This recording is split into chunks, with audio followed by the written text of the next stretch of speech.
Sen de kötü. Üstünde olursa. Жигитиңиz бар, э? Тарын қалған болчу. Кайра. Добивает. Успеем будет. Жакшы келем да 3 эркек 1 кыздын отношениясы. Ким зануда? Форточкадан тыгылып калдым. Короче, жана TikTok'то эме деген бар. Мобилеңе доссуңуз, силер. Жана TikTok 191-жылкыбыз. Мени да аласың, брат. Урматтуу достор, ар бир чыгарылышта биз деген пристерди ойнотобуз, розыгрыш кылабыз. Мына ушул чыгарылышта биз деген AirPods, Powerbank жана колонка ойнотобуз. Ушул пристерди бизге Mobi Market деген магазин берди. Белек кылып, розыгрыштын шарттары оп-оңой. Силер деген комментарийге ошо Mobi Market деген магазин жөнүндө комплимент жазышыңар керек. Ошо Mobi Marketти макташыңар керек да. Мисалы Mobi Market эң мыкты магазин, эң сонун магазин же ырсап менен мактасаңар болот. Анан эң мыкты мактоону, эң мыкты комплиментти комментарийге жазылган биз деген тандайбыз. Анан ушул 3 белекти, ошол мыкты комментарий жазган адамга ушул 3 белекти AirPods, Powerbank жана колонканы биз деген беребиз. Азыр деген Mobi Market'тен 20 секунддук роликти көрүп коюңуздар, андан кийин биздин чыгарылышыбыз уланат.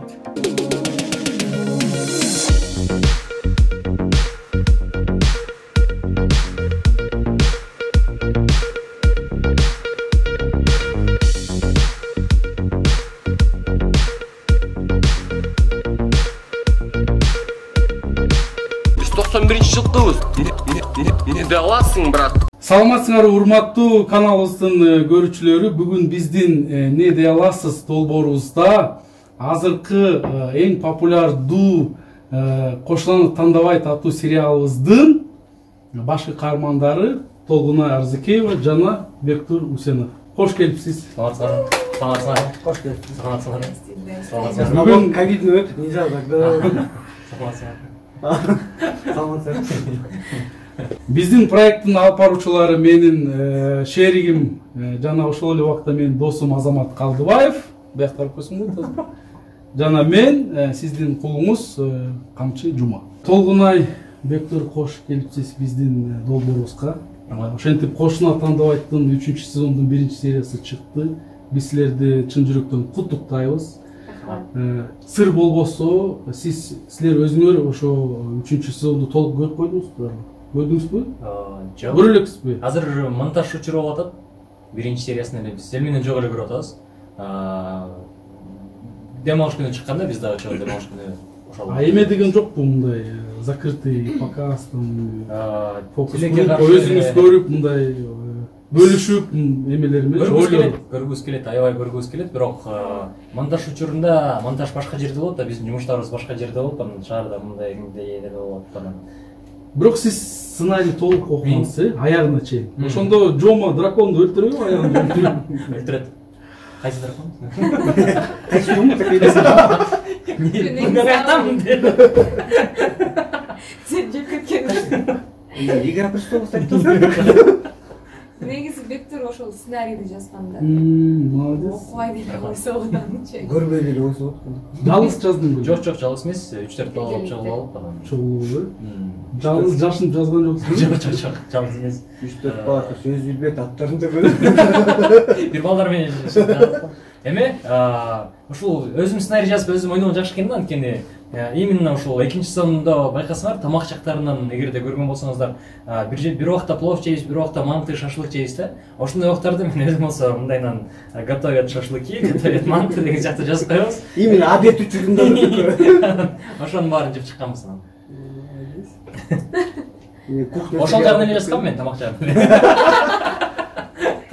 Вообще өлүү сон жасмак экенсиң. Ошол эле жак. Съемка канча убакыт болду жана кызыктуу учурлар болду беле съемкада? Мен айтып береминчи. Чай ичип турайын. Я даю право. Съемка 3-сезондуку 35 күн болду. 35 съемочный күн болду. 40 күнгө расчет болчу, 44 күнгө. Анан актерлор, операторский, съемочный команда баары тажрыйбасы жакшыраак болуп калган го дейм. Ошон үчүн ошол себептен эртерээк ойноп барыбыз мындай бири-бирибизди экинчи дубль деген бул 3-чү дубль максималдуу дубль болгонсуп көрүндү да. Экинчи дубль вот баары контрольный. Анан 40 күндө бүтүп калмадыбы? 35 күндө ошо бүтүп калдым. Азаматсың. Анан экинчиси эмне деген суроо берип аттыңыз? Эң кызыктуу. Кызыктуу. Бир убакыт бар биздин деген Мека Атлеттин баласы төрөлөт да.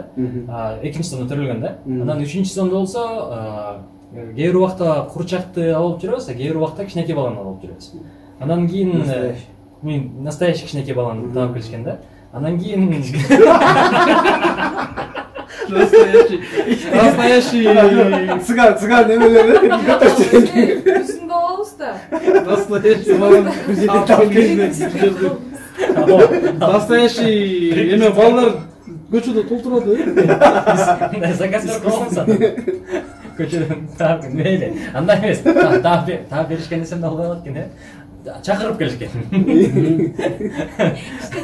кичинекей айлан чакырып келишкен да чалып койгон да кел депчи андан кийин бир убакта болсо мен баарын пранк кылайын дейм апей аны айтып салбадыңбы уже аягын раскрыл да азыр Мен өзүм билбедим. анда кызыктуу нерселер болгон жок деп ойлойм. анда кийинки суроо давай кийинки суроо Экөөбүздөрдү окшош турбайбы? экөөбүз нарынабыз ага ине сыяктуу эле көрүнөт Биз экөөбүз окшош. биз эже сиңди да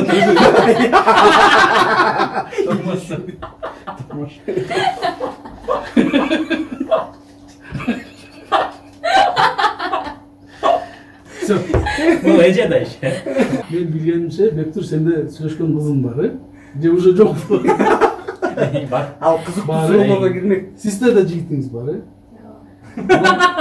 мана уже айтып айгандарбы деген тамаша жок мен өзүм көргөндө сериалдачы мындай учурлар бар да кол кармашып дегендейчи Бектур менен кучакташып ошол моментте кандай эмелер болобу кызгануулар кантип чечесиңер ошондой моментте ошол учурларды Негизи билбейм, биз сүйлөшүп жүргөндө ал өзү мындай сыр билгизбеген мырза да.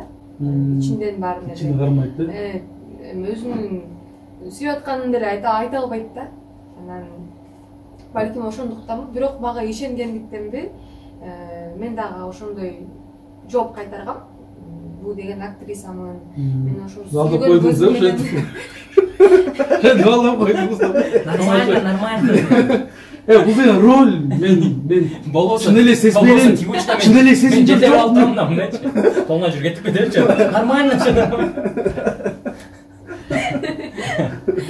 билбейм анан түшүнөт экен ооба сеники Бектур меники мен мурунку ревнивый сен мен деген мурун кинодо эмес бирок жанагы кичинекей вайн сыяктуу же рекламный роликтерде кыздар менен тартылып жүрүп калгам негизичи анан ошодон кийин мындай жумуш деген сыяктуу эле отношения кылат да ошондуктан андай деле особо эме болгон деле эмес болуш керек жакшы эметип коюп даярдап коюп турсуңар да жакшы сүйлөшүп мындай түшүнүшөт да сиздин жигитиңиз азыр биякдабы Кыргызстандабы же жакында мен эле келди. билгенимче эмеде Америкада жашайт Ооба 4 күн мурун келди.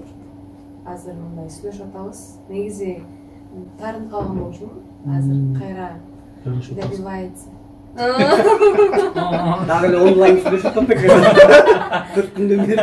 Күн калтырмы дейм. жок негизи аралыкта мамиледечи аралыкта болгон мамиле кандай негизи мындай сезимдер эметпейби өчпөйбү Кыйын экен. жанып туруп кыйын да Билбейм, биринчи жана экинчи жылдары оңой эле болуп аткан. Себеби биякта өзүм жумуштарымды кылып, анан сүйлөшүп коюп, көнүп калганмын да. Тескерисинче ошо телефон менен сүйлөшүп, жазышканга көнүп калып турмун да.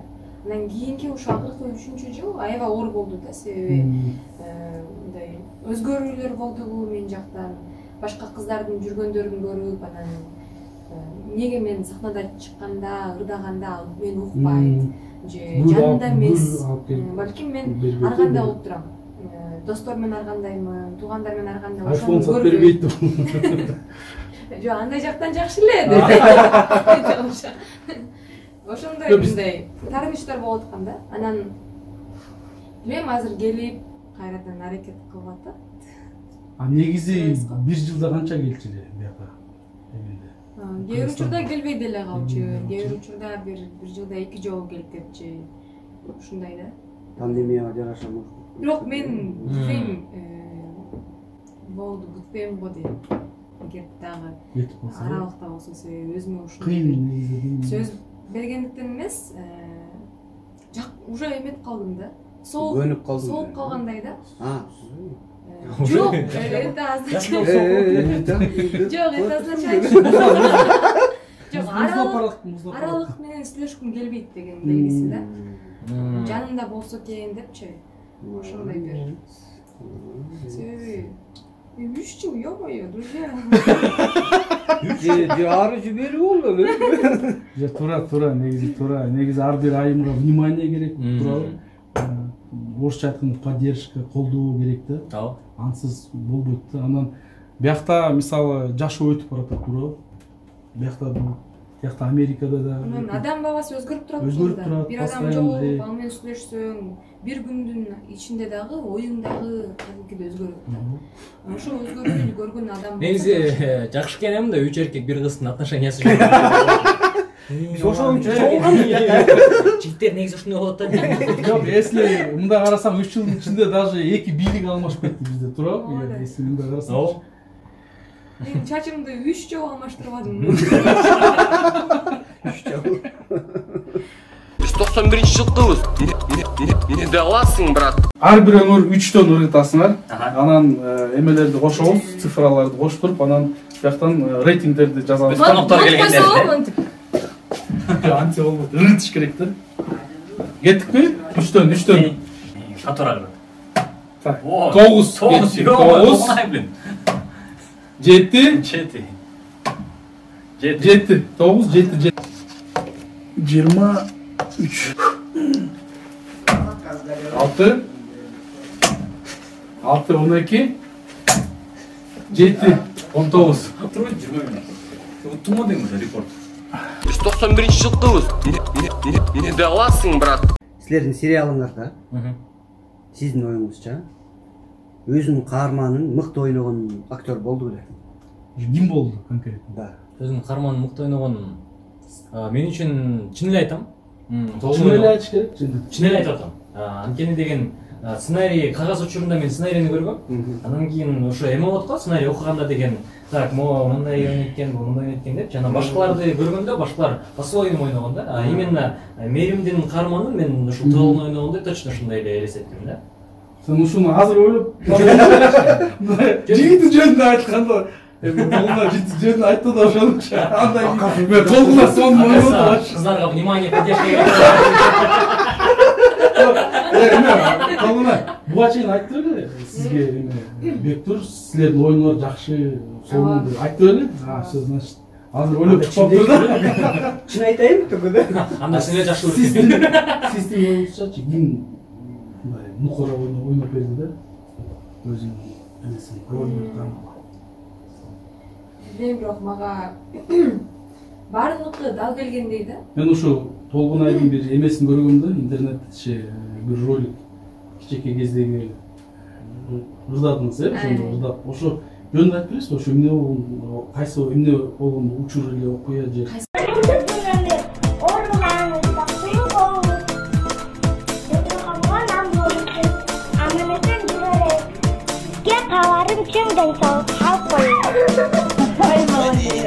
Azıcık sizge arnab bir ırdağına ıstatırsın.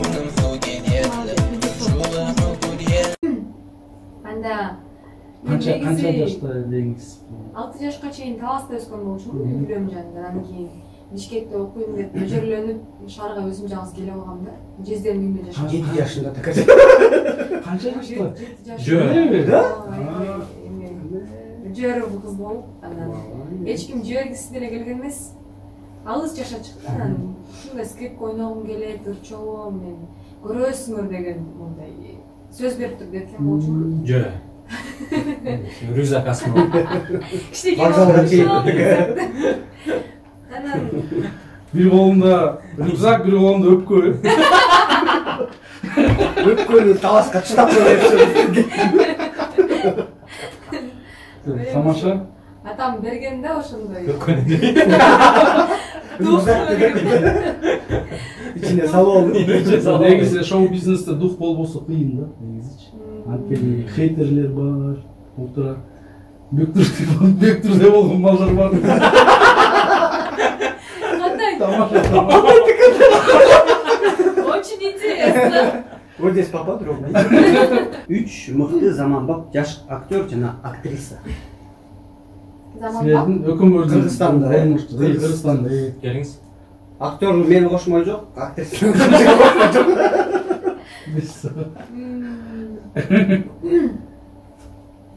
Мага ушул Эмиль Эсеналиевдин кыргыны жагат. Альбина Имашева жебесин аткарган жагат. Жана Жаныш Майер. Жаныш Майер. Сагачпы. Кто это? Ким бар? Голливудский не знаю. Асхат Байке заманбапка кирби? Асхат Сулайманов Байке. Наверное, улуулардын арасына кирип Улар кайыкла, Альбина Имашева мен заманбапка кирип салдым. Жок, заманбапка киребейт. Альбина Имашева. Заманбап жаш эмес. Жаш. Заманбап бирок жакшы. Заман бирок жаш эмес. Асхат Байке действительно мындай ойногонду площадкадан көрдүм да, мындай чын эле аябай эле кыйын. Бир эле эме менен ойноп береби? Бир эле. Мен деген биринчи сезондо деген неме болгон да, экөөбүздүн диалогубуздан Асхат Байке жөн эле көзүнө жаш толтуруп бересизби хотя бы деп Радик Глебович эмес да анычы. Ошентип койсоң Асхат ойлогом да жаш толтуруп болуп жетет депчи, жетет деп. Биринчи сезондон менен ыйлаганы кетти. Анан кийин давайте закрепим дегенде мен ойлогом, закреп эткенде болбойт депчи. Кайра кетти. Анан кийин давайте эми подъезд кичинекей болгон үчүн бир эле камера тартып туруп ошол жердечи. Эми Бектур жакты тартал деди. Айланды тиги спиной туруп берди Асхат Байке. Спиной туруп алып тийилип атат мындайданчы. Мага жардам берипчи. Ошондой үмүткө. Көз жашы мындай да. Слеза бар. Көрсө Асхат Байке мык басып отурат. Бул Асхат Байкенин мыкты актер деп ойлойсуң, мык басып отурат. Ошо Асхат Байке Жеңиш Байке жагат.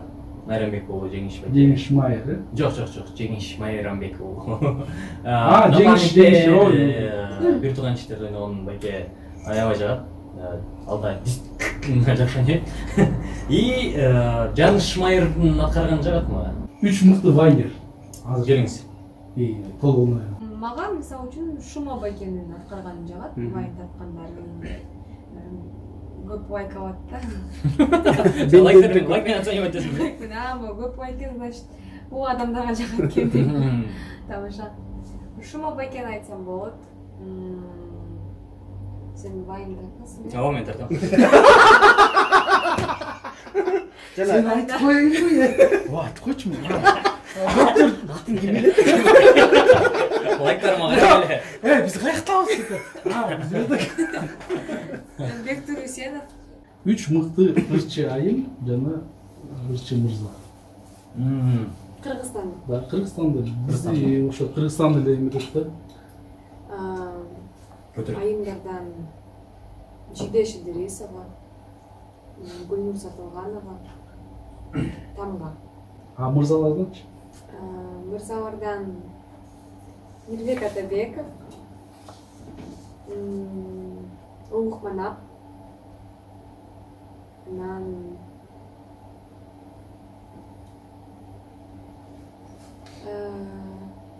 Көп, Йо, просто Бирок айтсаң, экинчиси таарыныш мүмкүн. Тарын кырбайын деп эмет атасың да, андан билем. Андан деле, ойчу. Таластан келген. Экөө болот экен. Жо просто мындай эсте алып жатам да ушул. Кайсы жүрөккө жакын мындай. Абирка сен. Абирка Сенов деген андерграундда. Ну ладно, давайте этот. Ушундай эмелер болуп турат. TikTok Time. Кыргыз сен кусумбу? Давайте TikTok эме. Дети ален сен кусумбу. Өкмөр мамилеңе доссуң да силер. Жана TikTok. К сожалению, день рождения. TikTok'то раз в году. TikTok'то эме деген бар. TikTok'то 5-жыл айтты. Кандай керек айтты мейли. Отула тиктоктуку. Укулачы дейт азыр мындай. Азыр алып кетип калды. Алып келчи тиктокту. Биле берейин деп. Короче, жана тиктокту эме деген бар. Давайте. TikTok. Реклама болуп атат. Тиктогумду укулачы запарили деп койду. Экспен окуп коём. Жанагы друзья чек деген бар го. Ошону кылабы. Көзүңөрдү жумгула. Мен соо берем. Давайте. Бири-бириңерге көрсөтөсүңөр. Же өзүңөрдү, же бири-бириңерге. Кимиңер уйкучу? Кимиңер ыйлак?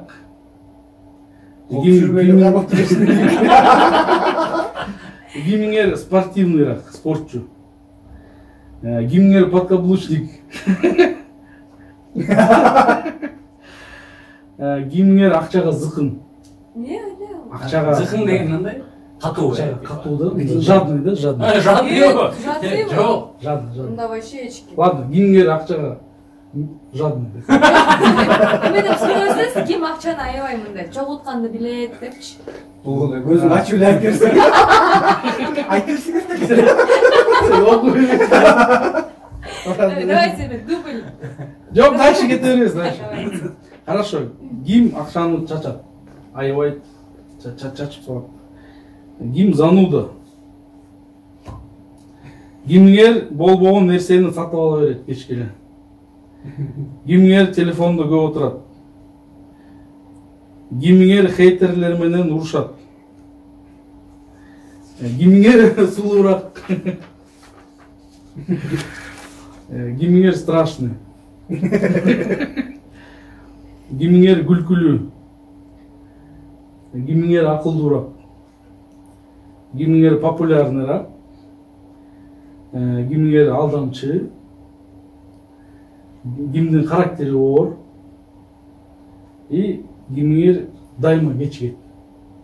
Все. Анан Меши тура эле болдубу? Же мындай бар эле. Ушунтип эле турдуңарбы? Олмай турган эмес, мен турдумбу? Биз 91-жылкыбыз. Эмне аласың, брат? Урматтуу көрүүчүлөр, бизге жардам берген адамдарга жана фирмаларга ыраазычылыкты билдирип койбосок болбойт. Ошондуктан мынакей Адис компанияга бизге мондай сонун тамга жасап бергенине чоң ыраазычылык билдиребиз. Мынакей Lightbox караңыз, кайрылсаңыз болот. Ошол ылдый жакта ушул фирманын ссылкасы болот. Жана Pyrography KG деген фирма бизге мондай сүрөттөрдү белек кылды да. Бул деген жыгачтан жыгачты күйгүзүп тарткан сүрөттөр да. Карагылачы кандай сонун, кандай керемет сүрөттөр. Pyrography KG дагы Dream Art жана мозаика стилинде тартышат. Ссылкалары ылдый жакта. Көрүңүздөр, кайрылыңыздар. Жана эң негизги ыраазычылыкты биз спорт-клуб Дордойдун председателине билдиребиз. Касенов Шаршен Рахимовичке. Агай, Шаршен агай, чоң рахмат сизге. Бизге ушундай сонун передачаны ачканга, жаратканга жардам бергениңизге чоң рахмат. Биз 91-жылкыбыз. Эмне аласың, брат? Жаңылыктарды, маалыматтарды талкуулайлы. Казакстанда жакындарынан турмушка чык деген басымына кабылган Сабина Сандер деген кыз пикетке чыкты дейт. Жашым канчада экенин билгендер бойдок экениме таң калышат дейт. Андан кийин дароо эле убакыт өтүп жатканын айтышат. Турмушка чык дешет. Күйөөгө түйүүнүн стандарттары белгилүү убактысы жок дейт. Нике турмуштун ысык суугуна даяр болгондо, сүйүктүү адамды кезиктиргенде кыйрылышы керек дейт. Никеси ошондо гана кыйрылышы керек. Ошол эмне дей аласың ошо? Мен алдым мен. Короче, пикетке чыгып тур да бул кызчы. Бул туугандар басымдап келет, турмушка чыкпасын, биле бересиң депчи. Жашым келип калды деп туруп аларга мындай атайын эме кылып, против чыгып туруп, пикетке чыкты да. Мени кыйнап, мына мен надо выйти. Мени гималат дегенсиз, мени заставляют, и мени гималат деген сыяктуу. Да.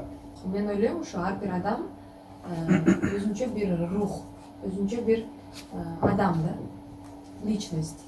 биз деген мындай бир башка адамдын өзүнүн мындай бир жашоосуна жаман таасирибизди, жаман энергетикабызды, аны жаман жакка буруп кетишин эч качан мындай өзгөртпөшүбүз керек.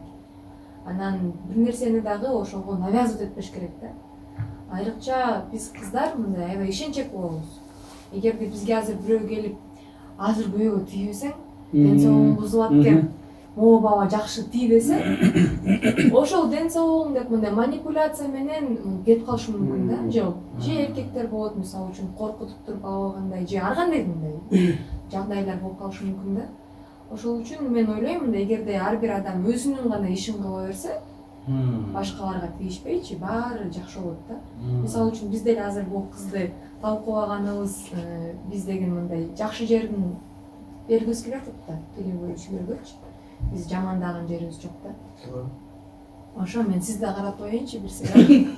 Сизге деле айтып атам. Экинчи. Сизилдирийсиз. Бирок айтпаса деле көр кыздар жүрө берет го, 30тан ашык делечи. Жок, жүрө берген алардан зависит этпейт да негизи. То есть алардан зависит этсе дагы мындай алар айта алышпайт да тиги күйөөгө алып. Жок, анын башка эме менен айтышат аларчы. Допустим, көз карашы менен, допустим, туурабы, движение менен, туурабы, башка эмелер бар, ыкмалар бар кыздардыкы, туурабы. Алар айта албайт, мени ал депчи. Бирок башка ыкмалар бар. Женские чары. Женские чары болгону менен дагы эркектен эметет го дейм. Орусча айтканда зависит этет го дейм. Мен ошо ойлойм, Кудайдын буйруганы да. Ошо 30 жашка чыгып тийсең деле, 45 жашка тийсең деле, аял киши все к лучшему деп айтышы мүмкүн да аягындачы, эгерде ошо осознанность келсе. Анан менимче ошол 30 жашка чыгып тийбеген кыздын дагы балким кичинекей кезинде кандайдыр бир травма алган, балким балдар менен сүйлөшө албайт же бирөөнү ушундай кой бере албайт да, бул уже мындай психология жактан да. Жакындары аны түшүнбөй эле басынышат. Басынкан сайын ал адам ошол образга сиңип калышы мүмкүн да. Мен ошондоймун депчи. Тескери кылбайчы. Ай, молодец. Мен айтпадым беле, бирок негизи бул нормальный. Жок, жакшы ой жүргүзөт экен да, көрдүңбү?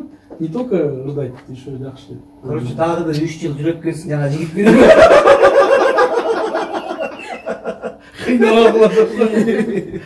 Ал бар тамаша. Жакын жүргөнгөргө албагыла. Ну давайте анда эмки эме, бизде эмки рубрика деп коелу. Жанагы Толгонай менен Бектур бизге бир окуя айтып берет. Мында кызыктуу. Бирок аягын айтпайт да. Аягын биз Азака экөөбүз өзүбүздүн бүлкүлүү версиясында айтышыбыз керек. Бүлкүлүү. Мен өзүм Абдраев мектебин бүтүргөн болчумун. Ооба, интернат. Ошол жерде жашадым. Жерде жашагам. Анан бир жолу 9-класста аябай. Таластан келип эле ошол жака жашап. Жок, башында эжемдин үйүндө жашап жүрдүм. Анан кийин ошол 7-класстарда сабактан жетишпегендиктен жата баштадым да. Бирок көбүнчө приходящий болот. Бирок эсимде бар 9-класста жатчым. Себеби ГОСТор бар. Анан ошол ГОСТон бир эки окуя бар да, кайсысын айтарымды билбейм. Силерге биринчисин айтып берейинчи. Анан кечинде жатарда курсак ачып баштайт да. Курулдап баштайбы? Ага чейин унутуп деле каласың, именно жатарда эстейсиң да. Бирок столовый жабык, ночнойлор сени эч жака кое бербейт. Чыгарбайт эч жака чыгарбайт. Укташың керек да, ондо звонок. Прям алар келип сени текшерет. Постелиңде жатасыңбы, жаткан жоксуң. Анан тиги жанында жаткан кыздардын тумбочкаларын карайсыңбы? Жок, андай да болбойт да. Анан биз өзүбүздүн компашкабыз бар, кыздар менен балкон экинчи этаждан чыгып бара жатып, мен бир бут кийимим калып калат. Залда. Балкон эшикеби? Эме тамакка барганбы? Биз чыгабыз ошого экинчи этажданчы, айнегимен. Форточкадан тыгылып калам. Анан айла жок, андан мени эптеп чыгарышып, ой, эшик сырткачы. Бирок бир бут кийимим калып калат. Эмеде, ичинде. Ичинде калып калат. Аны алыш үчүн кайра кириш керек. Бирок биз кете бергенбиз да. Анан эмеге? Анан сыртта тамакка, эмеге? Питанияга? Ооба, Камокко? Камокко. Кеттик. 3 кызбыз. Үчөөңө сенде эмең жогу, бир чокоюң жогу. Бир чокоюм жок. Так. Анан, короче, тияка камокко бардыңар, анан ошо экинчи чокоюңду берип туруп сэндвичке алмаштырып. Жүрүп келе бердим. Эки кыз көтөрүп алган эле. Менин версиям ошол жылаңайлап, зато сэндвич менен бактылуу болуп келе бердим да. Наоборот, башкача болгондо тапочкасы түшкөндөн кийин долгондо жакшы, акылдуу кыз болуп, жана кайра ошол жакка кирип барып, главный входко барып тыкылдатат. Вахтер ачат, эмне болду десе, тапочкам унутуп калыптыр деп калды. Алып жиберип коесуң дейт. Алып чык деп коет, эмне, унутпай жүрдү, рахмат деп кетип калды. Анан вахтерше, ти кайра форточкадан кирип оттуң, форточкадан жаба кетсиң эми. Хорошо. Мукура настоящий версияны айтыңызчы. Кандай болду эле? Мен өзүм унутуп атам просто. Аны мен азыр эле чыгаргам деген оюмдан. Силер да өлө экенсиңер. Эки жолу болуптур мындай учурчу. Биринчисинде агай ал бут кийимди көрүп калат, ночной. Аны издейт. Бул кимдин бут кийими депчи. Золушка издеген. Силер эшиктесиңер ошол. Биз эшиктебиз. Анан мен кирерде, эшиктен кирерде бир ключ бар болот. Бир эжеде. Ал бизге жардам берет да. Биз ачабыз, биз келдик дейт, ал ачат. Агай жок дейт, биз киребиз. Акыры сэндвичи берип коесуң. Анын доорясын. Чымадан берип. Биз киребиз, киргенде мага бирөө айтат да, ал жакта мындай сууктар бат-баттан жүрөт да, толгонай сен бут кийимиң агайда. Могу бут кийим көрбөсүн дейт да. Уже билем да, что агай издеп жүрөт. А я еще агайга барам. Айтып койду, ким айтып койду? Агайда. Агай балким издейт, могу кимдики депчи. Жок, бар болчу. Бар болчу. Бул азыр 16 эле жашта. Эки жыл мурун эле болгон окуя. Анан мен барып агайды көрүп калам жаныманчы мындай.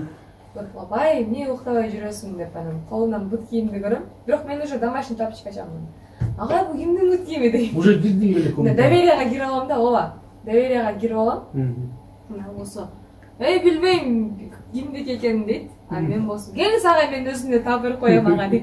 Бирок тескериси мындай, менин мугалимдер баары жакшы окугандыктан жакшылык эмес деп мага мындай ишенчи да. Бирок ошону эсте албай атам, либо берген, либо бир жака таштап койгон, мага бирөө алып берип берген да. Силердин чыгармачылыгыңарга мен ийгилик каалайм. Мындай жакшы ролдорду чыгарып турула, ырдап, толуна жакшы ырларды, жакшы клиптерди дегендей. Келип турула бизге анан биздин бүгүнкү кеченин гүлүбүзгө толугунайга мындай кичинекей белек. Кружка. Нет. Вот такие. Мында гүл. Толугунай. Чоң рахмат. Амиетиң да. Чоң рахмат. Аябай жакшы көрөм да гүлдөрдү. Келип туруңуз. Келип туруңуз. Рахмат. Силерге рахмат. Силерде да чоң рахмат. эки сөз айтып койсоңуз болот. Рахмат. Яка элге мындай сүйлөп, бизге. Урматтуу көрүүчүлөр, эгерде силер көп жерден айтам ушул жерине чейин көрсөңүздөр, анда силерге рахмат чын. Аягына чейин көрүп, анан кийин ушул проект жөнүндө эгерде кандай бир каалооңор болсо, сөзсүз комментарийлерге жазып койгула. Вакилдер аларды караштырып туруп, анан кийин силерге жаккандай кылып дагы андан дагы жакшы кылып чыгарып, анан биз дагы силерге жакшылык силерге каалайбыз. Жоголуп кеттим аягында. Ошо? Ошо? Мен эле уйкум келип атат. Тамак барбы деп. Баке, чынымен сіздерге чоң рахмат. Сіздерді кішкентай кезімде телевизордан көріп, аябай суктанып жүрчүмүн, караганыңыздарға баа берип, азыр сіздермен ушинтип бир дасторкондо кофе ичип отурганыма. Бирок тамак така дум болду. Чоң рахмат. Аябай сонун маек болду. Ар кандай темаларды козгоп, ачык сүйлөп, негизи мага жагат да мындай ачык сүйлөп, бардай жок той айткандайчы.